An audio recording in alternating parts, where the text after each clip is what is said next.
Vi ste vodja Centra za validacijske tehnologije in analitiko ali krajše CVTA, kot pravite, ne? Ja. Ki pa se, kot ste rekli in zanimivo, v celoti financira z delom na trgu z raziskovalno in storitveno dejavnostjo na področju analizne kemije, kar je tudi res svojevrsten fenomen med oddelki v javnih institucijah. Kdo so vaši partnerji, da vam to uspeva? Trenutno v Sloveniji naši zunanji partnerji so predvsem farmacevtska industrija in načrt tega laboratorija tudi, glede na to, da je evropski prostor zelo velik, ne, je širiti dejavnost tudi na evropski prostor. Zaprav, v tem momentu so naši trenutni naročniki zunaj Kemijskega inštituta farmacevtska industrija, medtem ko smo pa tudi poiskali sinergije znotraj inštituta in se naš oddelek na nek način svoje dejavnosti širi tudi na druge oddelke, trenutno na 2 druga oddelka, laboratorij 04 in laboratorij 05. Imam pa že dogovore tudi s sosednjimi drugimi oddelki, ki tudi imajo analitske platforme, ki bi bile zanimive za trženje na evropskem in tudi slovenskem trgu. Rekli ste oddelek 04-05, ne? S čim se ti ukvarjajo? Se pravi, oddelek 04 je analitski oddelek. Oni imajo 2 dosti zanimive analitske platforme, to so instrumenti z induktivno sklopljeno plazmo in masno spektrometrijo, oziroma tu gre predvsem za neke analize anorganskih snovi v sledovih, v trdnih materialih in v drugih. Medtem ko drug oddelek ima tudi eno specialnost analizo vod, to je pa oddelek L05.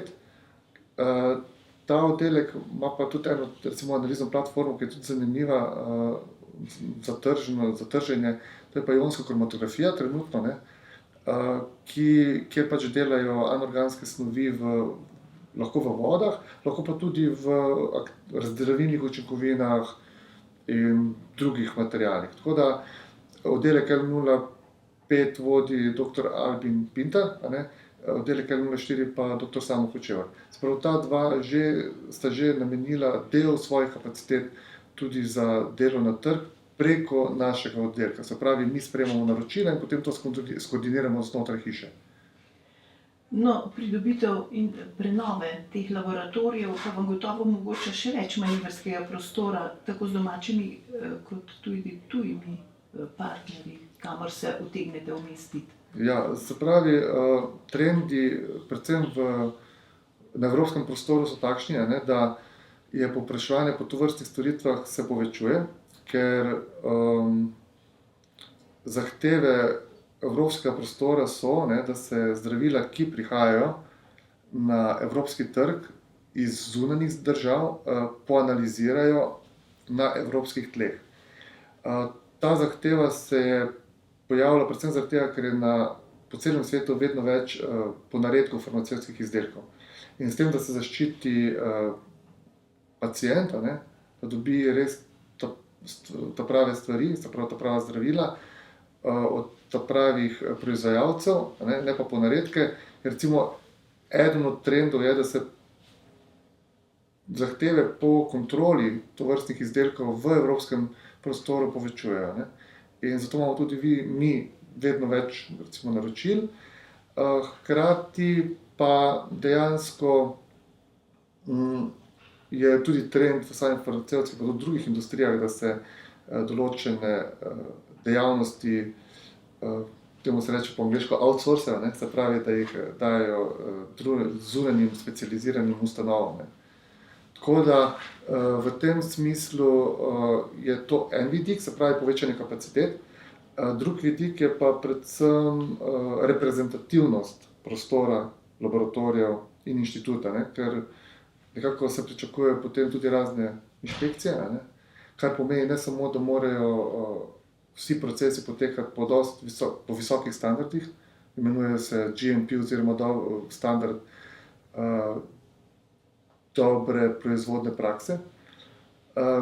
Morajo tudi prostori, ko pride inšpekcija, biti, urejeni, že na vsem pogled mora inšpektor dobi občutek, da je prišel v neko urejeno delovno okolje, kjer res zagotavljajo vse te standarde. Je res, da potem zelo podrobno pregledajo vse delovne procese in res pogledajo, če se res dela s temi standardi, samo je pa tudi to eden od ključnih faktorjev. No, s kakšnim tipom analiz in raziskav se vi ukvarjate, oziroma vaš laboratorij, glede na to, da ste res iskani kot storitveni partner? Po eni strani se naš laboratorij večinoma ukvarja z eno veliko analitsko platformo, ki se reče kromatografija. Vsi tipi kromatografije pridejo pri nas v poštev. Zdaj, za laike to nekaj ne pove kaj dosti. Lahko samo povem, da lahko analiziramo izdelke, ki so na trgu, ne vem, od farmacevtske, prehrambene industrije, kozmetične industrije, potem izdelke recimo petrokemijske industrije, tako da razpon je zelo širok, ki ga omogoča ravno ta analitska platforma, oziroma ta analitska platforma se deli še potem na podenote. Zdaj ne bi šel tukaj v detajle, ker verjetno vas to ne zanima, ampak dejansko razpon izdelkov, ki jih lahko analiziramo na trgu, je izredno velik in potem iz tega izhaja tudi, da imamo potem tudi dosti povpraševanja. No, glede na to, da opravljate res zahtevne analize, ste najbrž tudi podvrženi strogim kontrolam, strogim merilom, ki jih en tak laboratorij mora zadostiti. Kako tem zahtevam zadostite tudi v mednarodnem merilu in koliko vam bo zdajšnja recimo nova oprema olajšala te skrbi? Ja, te zadeve sem se že malo dotaknil v prejšnjem odgovoru. Zdaj, kar se tiče samih storitev, ki jih opravljamo, je prvič zahtevana izredno visoka strokovno-tehnična podkovanost in izurjenost in izobraženost zaposlenih. Po drugi strani so pa tukaj zadaj, kot ste že omenili, zelo visoki standardi kakovosti. Zdaj, ne vem, v slovenskem okolju poznajo standard kakovosti 17025 ali pa 9001. Lahko samo rečem, da so vsi ti standardi nekje približujejo standardu GMP, tisto, kar sem že prej omenil, ker je pač nekje najvišji standard in zagotavlja, kako naj rečem, zagotavlja verodostojnost analiz, poleg tega zagotavlja integriteto podatkov in ravno z namenom, da ne more prihajati do kakršnihkoli poneverb, ponaredkov in tako naprej. Kar pomeni, da so delovni procesi kontrolirani, organizirani v tej smeri, da dejansko je iz dokumentacije razviden celoten potek dela od momenta, ko mi naročilo dobimo, pa do momenta, ko mi naročilo izpolnimo in oddamo, ali bodi si poročilo, bodi si študijo, bodi si raziskavo. In tudi to dokumentacijo hranimo določen čas, ki pa ni krajši od 10 let. Kar pomeni, da kadarkoli lahko kdorkoli pride in pogleda celotno sliko za določen izdelek, lahko pa tudi pogleda, ne vem, celotno sliko za lansko leto ali pa predlansko leto, odvisno, kaj se pač inšpektorji odločijo.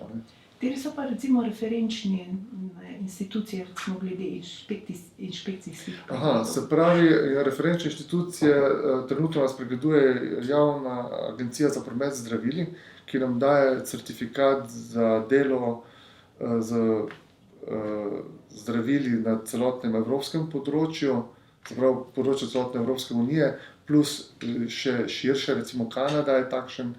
Druga, ki je pa zelo pomembna, je pa tako imenovana FDA, se pravi Agencija za zdravila in prehrano v Ameriki. Tam smo se tudi registrirali, samo registrirali naš laboratorij in dejavnost in tudi njih pričakujemo v bližnji prihodnosti, da nas bodo obiskali. Zato je recimo ta obnova, rekel, kar en lep korak naprej, da jih lahko, bom rekel, tako v miru pričakamo, ne.